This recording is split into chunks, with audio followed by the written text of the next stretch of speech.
is Zach Marsh. I live in Bloomington, Indiana on Lake Monroe, and I attend Ivy Tech Bloomington. I've been going to Ivy Tech Bloomington for 3 years. I'm a criminal justice major, looking to graduate hopefully in May.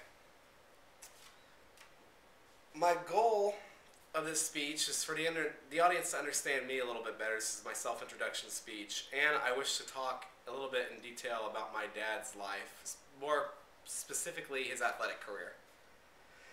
I grew up in my hometown of Muncie, Indiana, and lived there until I was 21 years old. I was born on Sunday, March 16, 1986, to Kelly and Lisa Marsh, who Kelly was a former track All-American and a firefighter for the Muncie Fire Department, and Lisa is a Muncie teacher for Muncie schools.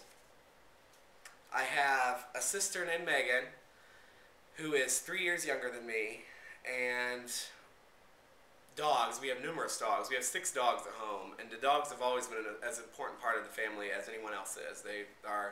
We love the dogs like they're people. Our family valued time together, mostly vacations. Family vacations were a staple every summer, from Canada to Texas, Las Vegas to New York. But what I want to talk about in this speech is my dad and his legacy, his history as a track runner. He excelled at athletics at an early age. By high school, was already one of the best athletes in the area, and had been working hard since a little kid, playing every day, playing outside every day, running every day is really what made him who he was. As a freshman, he won a state title with a relay team with future Notre Dame All-American Luther Bradley, and an NFL player, mind you, as well. By the time it was his junior year, he had set state records in the 800-meter run and set a regional record at the North Central Regional meet, which still stands today, actually, from 1975. He capped this off with his senior year, and he improved on his records, won state in running and field events, and was honored as a high school All-American. Now this is where the most interesting part of his life really began. After high school, or right before he graduated from high school, colleges from all over the country were flying him out to give him college visits, to offer him scholarships to run for him.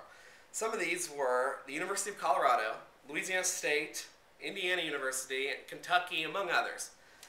And he really learned a lot, because he had never really traveled when he was younger, but as he won the college visits, he got to go all over the country.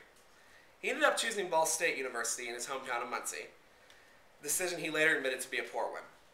He enjoyed the most successful freshman year in Ball State history of any athlete in Ball State history, and generally was among one of the best freshmen in the country his freshman year. He capped that off with Ball State's first individual event national title, the 1,000-meter indoor run, which was something he's very proud of, and an honor he does not take lightly at all. He was invited to various track championship races against some of the world's best runners. And some of these were Olympians, other national champions, record holders, people from all over the world that were the best. He participated in the U.S. Olympic qualifier for the boycotted 1980 U.S. Olympics. Unfortunately, due to the fact they were in Moscow, these Olympics were boycotted by the United States Olympic team, and all his hard work was not able to work out to where he would make the Olympics. The legacy really didn't mean much to me until I got older. When I got older, I started to understand more. Early on, I felt like it was a shadow over me. But later in life, I've realized that is not so much as a shadow, but as a part of me, is what I belong, a part of that legacy. At Ball State, in a jogging class I attended, my dad was the answer to a question on a quiz. And one of my classmates was actually a big fan of my dad's work and had known a lot of the meets he had ran and had watched some tapes of him. As a tribute to him, I tattooed his initials and my initials on my right shoulder next to a runner's foot.